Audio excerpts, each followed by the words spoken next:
Online classes में सभी बच्चों का स्वागत है। बच्चों, आज पढ़ाते हैं आपको, छठा चैप्टर चल रहा था उसमें आज पढ़ाते हैं जल अवशोषण को प्रभावित करने वाले कारक। तो ध्यान रखना है, जल अवशोषण को अनेक कारक प्रभावित करते हैं, जिनमें से कुछ मुख्य कारक निम्न हैं।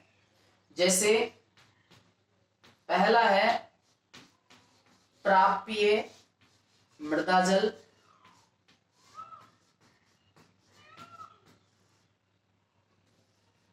नंबर 2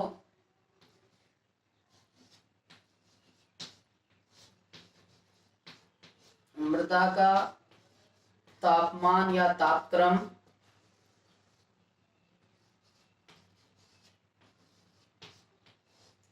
मृदा वातन,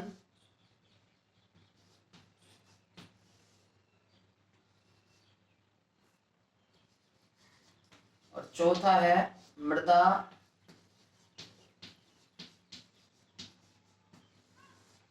विलयन की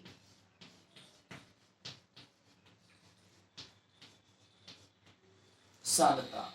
तो ध्यान रखना है बच्चों, जल अवशोषण को प्रभावित करने वाले जो कारक हैं वो निम्न हैं, जिनमें हम 4 कारकों के बारे में इस अध्याय में अध्ययन करेंगे। ध्यान रखना है, सबसे पहला है प्राप्य मृदा जल। आप जानते हो कि मृदा में अनेक प्रकार का जल उपस्थित होता है, लेकिन पौधे केवल मृदा से कैसिका जल का ही अवशोषण करते हैं। कौन से जल का अवशोषण करते हैं बच्चों? कैसिका जल का। अब ये कैसिका जल क्या है? मृदा में उपस्थित जो क्षेत्रीय जल धारिता या क्षेत्र जल क्षमता होती है या जल धारण क्षमता जो होती है, और स्थायी म्लानी प्रतिशतता के बीच की मात्रा होती है। और बताया जाता है कि यदि मृदा में स्थायी म्लानी प्रतिशतता की मात्रा कम हो जाती है तो पौधे मुरझा जाते हैं। अब स्थायी म्लानी प्रतिशतता ये है क्या चीज? और दूसरा शब्द आया था जल धारण क्षमता। ध्यान रखना है, जल धारण क्षमता तो क्या है?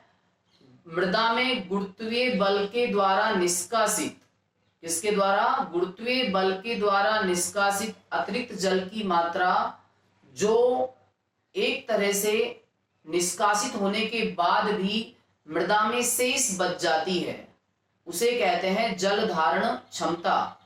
और स्थायी म्लानी प्रतिशतता का मतलब क्या है?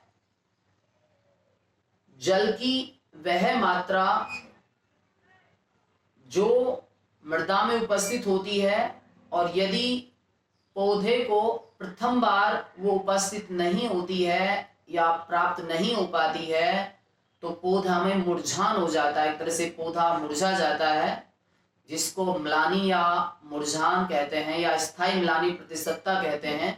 अब ध्यान रखना है बच्चों, यदि स्थायी म्लानी प्रतिशतता की मात्रा जल धारण क्षमता तक बढ़ाई जाती है तो जल का अवशोषण बढ़ जाता है, और यदि ये मात्रा और ज्यादा अधिक हो जाती है और ज्यादा बढ़ जाती है तो जल का अवशोषण घट जाता है। ऐसा क्यों? क्योंकि ध्यान रखना है बच्चों, मृदा के अंदर जो वायु होती है वो निकल जाती है, उसकी जगह जल भर जाता है, अर्थात मृदा का वातन कम हो जाता है, और बताया जाता है कि उधर जलाक्रांति या जलाक्रांत प्रभाव उत्पन्न हो जाता है। दूसरा क्या है बच्चों? मृदा का तापमान। ध्यान रखना है, मृदा का जो तापमान है, जल अवशोषण के लिए मृदा का जो तापमान होना चाहिए 20 डिग्री सेंटीग्रेड से 30 डिग्री सेंटीग्रेड के मध्य। कितने से बच्चों? 20 डिग्री सेंटीग्रेड से 30 डिग्री सेंटीग्रेड के मध्य मृदा का तापमान होना चाहिए। और बताया जाता है कि इस तापमान पर जो पौधे होते हैं वो जल का अवशोषण अधिक करते हैं, और इसलिए बताया जाता है कि यदि 20 डिग्री सेंटीग्रेड से कम और 30 डिग्री सेंटीग्रेड से अधिक तापमान हो जाए तो जल का अवशोषण घट जाता है या जल का अवशोषण कम हो जाता है। तो ये था मृदा का तापमान। तीसरा क्या है? मृदा का वातन। बताया जाता है कि अच्छे वातन वाली मृदा में जल का अवशोषण अधिक होता है। मृदा वातन का मतलब क्या है?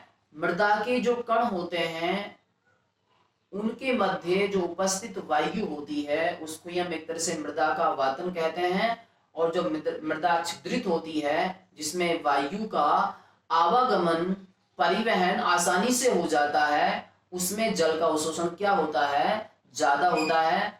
और यदि मृदा का वातन कम है या उस मृदा में वायु है या है ही नहीं, तो ध्यान रखना है उधर जल का अवशोषण नहीं हो पाता है और मृदा के कणों के मध्य जल भर जाता है, जिससे जलाक्रांति या जलाक्रांत प्रभाव उत्पन्न हो जाता है।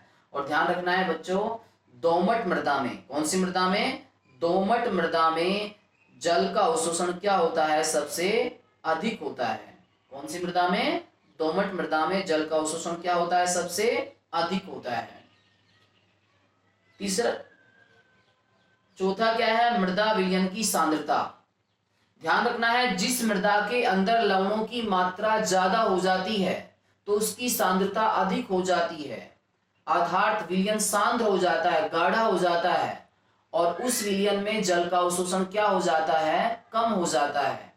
और यदि मृदा में लवणों की मात्रा कम है, अर्थात विलयन तनु है, तनु का मतलब पतला है, तो ध्यान रखना है बच्चों, उसमें उस मृदा में जल का अवशोषण क्या होता है, अधिक होता है।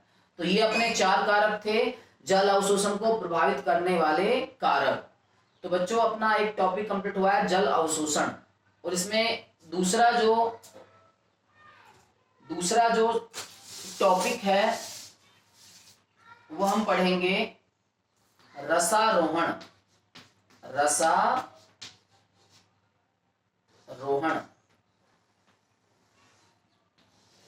सिंपल सी बात है बच्चों, पौधे जल का अवशोषण कहां से कर रहे हैं, मृदा से। किसके द्वारा कर रहे हैं, जड़ों के माध्यम से। जड़ों के माध्यम से पानी नीचे से अर्थात मृदा से अवशोषित होकर पौधों के प्रत्येक भाग तक ऊपर की ओर गति करता है। वही क्रिया क्या है, जल अवशोषण। सीधी सी बात है, मृदा में उपस्थित जड़ों की मूल रोमों द्वारा जल को अवशोषित करके पौधों के शीर्ष भाग या अन्य भागों तक जल का स्थानांतरण जो होता है वही क्या कहलाता है, रसारोहण। एक तरह से नीचे से ऊपर की ओर जल की क्या होती है, गति होती है, लेकिन गुरुत्वीय बल के विरुद्ध होती है। कौन से बल के विरुद्ध, गुरुत्वीय बल के विरुद्ध होती है। ध्यान रखना है बच्चों। उसके बाद आपको ध्यान रखना है, जल अवशोषण के बाद जो रसारोहण हम पढ़ा रहे हैं, रसारोहण में एक ऊतक की मुख्य भूमिका होती है जो कि जाइलम ऊतक होता है। आपको पता है, मृदा से जल को अवशोषित करके पौधों के प्रत्येक भाग तक जो पहुंचाने का जो काम कर रहा है वो कौन सा ऊतक है बच्चों, जाइलम। कौन सा है, जाइलम, याद रखना है। जाइलम में भी वाहिका और वाहिनिकाएं भाग लेती हैं। कौन कौन से तत्व भाग लेते हैं, वाहिका और वाहिनिकाएं भाग लेती हैं। अब एक प्रयोग द्वारा हम सिद्ध कर रहे हैं कि जल अवशोषण के लिए जाइलम की भूमिका होती है। ध्यान रखना है बच्चों, एक पौधा है बालसम। कौन सा पौधा है, बालसम। उस बालसम पौधे की जड़ को काटकर उसके कटे हुए सिरे को हम एक विलयन में डुबोते हैं। उस विलयन का नाम है सैफ्रेनिन। क्या नाम है बच्चों, सैफ्रेनिन। ये लाल रंग का विलयन होता है, लाल रंग का रंजक होता है। हमने क्या किया, बालसम एक पौधा लिया, उसकी जड़ को कट किया और कट करने के बाद कटे हुए भाग को हमने किसमें डुबो दिया बच्चों, बताओ, सैफ्रेनिन विलयन में। 2 घंटा या 2 से अधिक घंटा तक हमने डुबो कर रखा। उसके बाद हमने देखा कि उस बालसम पौधों की जो शाखाएं थी, जो पत्तियों के अंदर जो सिराएं थी, वो हमें लाल रंग की दिखाई देने लग गई। उसके बाद हमने उसकी अनुप्रस्थ काट काट के देखी, पत्तियों की, तने की, शाखाओं की, तो हमने देखा कि वाहिकाओं के अंदर और वाहिनिकाओं के अंदर सैफरिन की मात्रा पाई गई। इससे सिद्ध हुआ कि पौधों के लिए जल के अवशोषण के लिए अर्थात मृदा से जल को ग्रहण करके पौधों के प्रत्येक भाग तक जो पहुंचाने का काम कर रहा है वो कौन सा ऊतक है बच्चों, जाइलम ऊतक। अब ध्यान रखना है, रसारोहण की क्रियाविधि को समझाने के लिए बहुत सारे सिद्धांत दिए गए हैं। अब आपको पता है, गुरुत्वीय बल के विरुद्ध जल नीचे से ऊपर की ओर गति कर रहा है।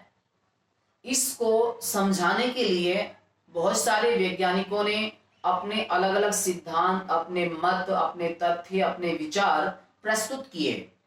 जिसमें से 3 सिद्धांत मुख्य हैं। जैसे पहला है जैव बल सिद्धांत, दूसरा है कह सकते हैं भौतिक सिद्धांत, और तीसरा है मूल दाब का सिद्धांत। ध्यान रखें बच्चों, जैव बल सिद्धांत, मूल दाब का सिद्धांत और भौतिक बल सिद्धांत, ये 3 सिद्धांत दिए गए थे रसारोहण की क्रियाविधि को समझाने के लिए। इनकी चर्चा हम बच्चों कल करेंगे। आज आपको इतना ही काफी है। इसके नोट्स हम ऑलरेडी पहले ही भेज चुके हैं। आप इस वीडियो को देखकर नोट्स को पढ़कर अपने दिमाग में बिठाओगे। मैं मानता हूं आपकी अच्छी तरह से समझ में आएगा। थैंक यू, धन्यवाद।